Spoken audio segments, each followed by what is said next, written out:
He scored 38 points against NBA legend Kobe Bryant.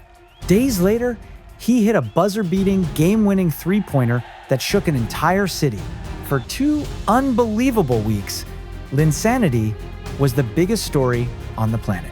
The undrafted player, who had been cut twice and was sleeping on his brother's couch, had become a global icon. His face was on the cover of magazines. He was the hero of the perfect underdog story. Jeremy Lin had achieved the ultimate dream. But what if that dream, the view from the top of the world, wasn't what it seemed? What no one knew, beyond the roaring crowds and the flashing lights, was the private battle raging inside the man at the center of the storm. This is the story of Linsanity you've never heard. Before the world knew his name, Jeremy Lin was already at war. His toughest opponent? Himself. He grew up in Palo Alto, in a very Christian home. He knew all the Sunday school answers. During the week, he was an athlete dedicated to his craft. On the weekends, he was a churchgoer. But in high school, the worlds collided. He joined a youth group and, for the first time, saw what he called radical love. He saw a true Christian community that did not just live for church on a Sunday, but lived a life of love day in, day out. He knew immediately this was what he wanted. But that desire created this conflict in himself.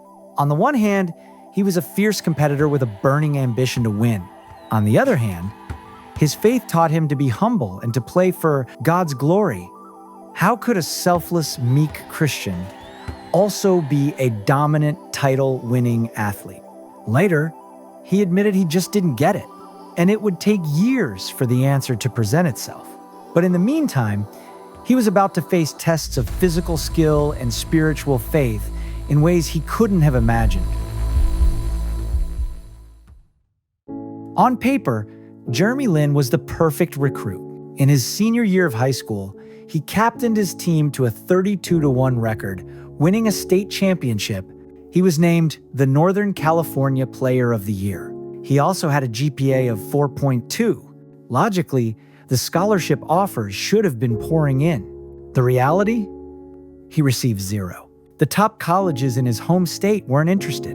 He had to send out his own highlight reel, just begging for a look. Eventually, he landed at Harvard. However, the pattern continued. He put up incredible numbers, proving he was one of the best players in the nation. Still, he was treated like he didn't belong. The racism was loud and ugly. Anti-fans shouted chicken fried rice from the stands. The worst attacks came from another player. During a game against Cornell, an opponent repeatedly called him a vicious racial slur throughout the first half. Lin later said the verbal assault shook him and affected his play. The most disturbing part? The referees were in a position to hear it all and did nothing. Even as he proved he was good enough, the world screamed that he would never be. He had proven himself at every single level. He had the stats, the wins, and the drive.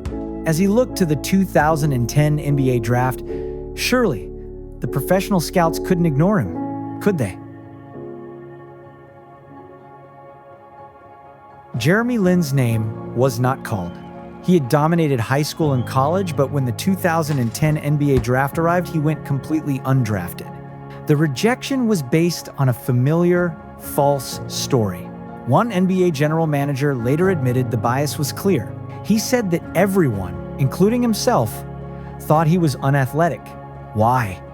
The GM couldn't think of any reason other than he was Asian. The truth was, data later showed Lin had one of the quickest first moves of any player measured.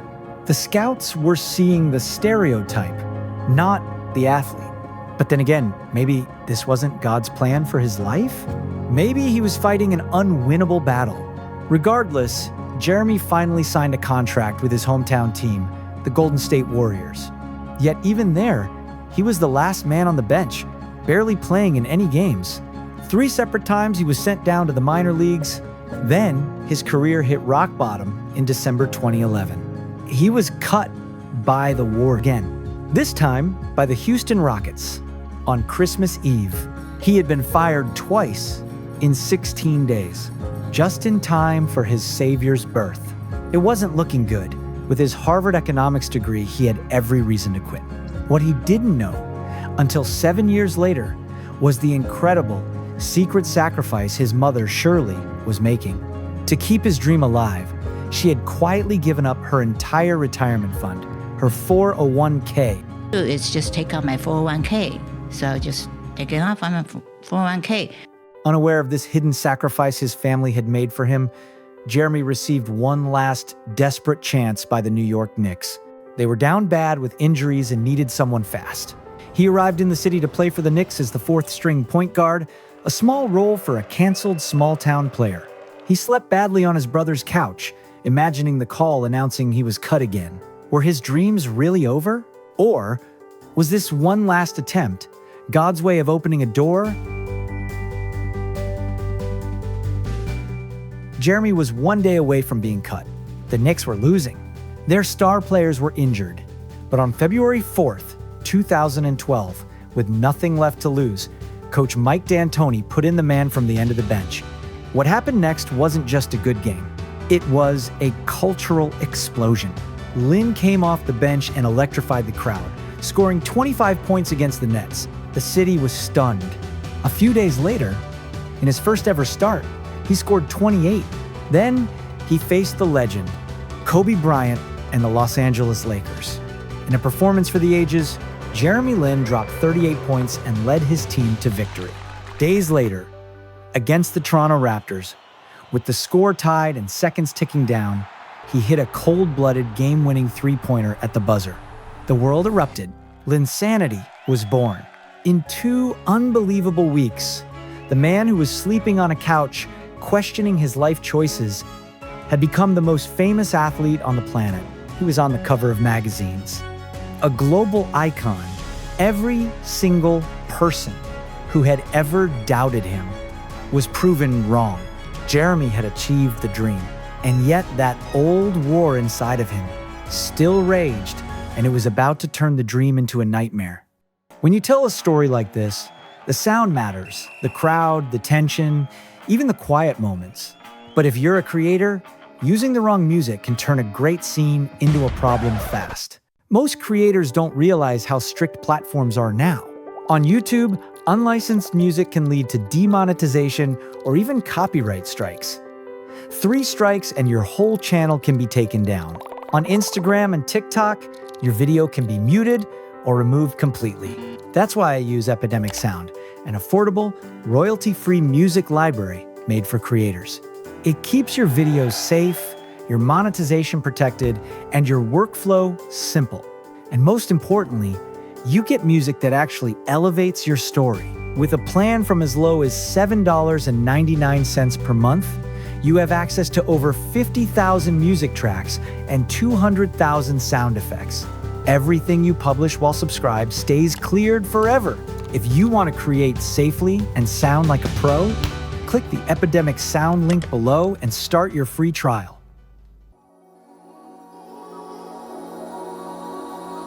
See, the world saw a hero, a man living his dream life. But the man at the center of the storm was struggling. It wasn't the pressure of the game. After all, Jeremy loved crunch time. It was the off-the-court spotlight. He hated, in his words, having people look at you, analyzing every little thing you do, and having less privacy. Jeremy later said it was a time of such bad anxiety that it overwhelmed him. He couldn't sleep and couldn't eat. The happiness from a win would vanish instantly, replaced by a deep fear of the next game. He was trapped in a painful cycle. If he played well, it meant more pressure. If he played badly, he faced a wave of public criticism. He had finally reached the top of the mountain. He had everything he ever wanted. Yet, he felt completely empty. And in that darkest pit of despair, he found his deepest truth. He later called this moment a sudden realization. He asked himself, if being on top of the world isn't good enough, then what is? Jeremy had spent his whole life trying to win for himself. Now, he knew that even his biggest victories would never be enough. He needed a different reason to play. He had to find his purpose not in the crowd, but in his faith. That realization changed everything. Jeremy Lin's life was no longer about proving the world wrong. It was about proving his faith was real. He would no longer play for himself, but give the game and its glory unto God. His priorities shifted, moving away from the goal of becoming an NBA superstar and toward the mission of being a humble ambassador for his faith. Now, whatever anyone said about him didn't matter, because he wasn't doing it for them anyway. This new foundation gave him a peace that his success never could. After Linsanity, his career became a series of ups and downs, with him playing for 8 different teams. While that life might have frustrated the old Jeremy, the new Jeremy found his worth in God's approval, not the crowd's. He accepted the ups and downs as part of his journey of faith. Yet, still, his faith was tested in 2019. He won the NBA championship with the Toronto Raptors. The catch? He'd only played a single minute in the finals. His role in their win was irrelevant. He could feel the old Jeremy clawing at his heart, crying out at the injustice. Yet still, he found he could face fears from a foundation of peace. He explained the paradox of his success. At the very peak of Linsanity, his heart was really empty. In contrast, even at the lowest points of his career, his heart was still very full. He knew his worth was not based on his performance. He had found his new foundation, and he would need every bit of it, because the same Linsanity that made him a global hero had also made him a global target. A new and much uglier battle was just brewing. The success of his Linsanity triggered a relentless wave of racism. His public record was clean of any personal scandals. The bad PR he endured was a relentless attack on his identity. ESPN ran an offensive racial slur in a headline after a Knicks loss. A TV network flashed a fan sign of his face on a fortune cookie. Even other athletes, like boxer Floyd Mayweather, publicly stated Lin was only getting attention because he's Asian. Years later, during a G League game, another player called him coronavirus on the court. The old Jeremy might have responded with bitterness or anger, but his new foundation gave him a different perspective. When the G League identified the player who used the slur, Jeremy Lin, in a profound act of grace, supported the decision not to name or shame him. He explained that punishing one person wouldn't solve the long-term problems with racism. He was no longer fighting for his own name, but for something bigger.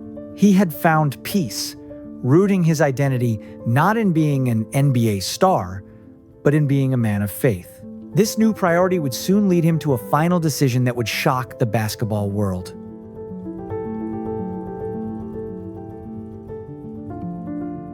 His new priority was clear: find a deeper meaning in the game he loved.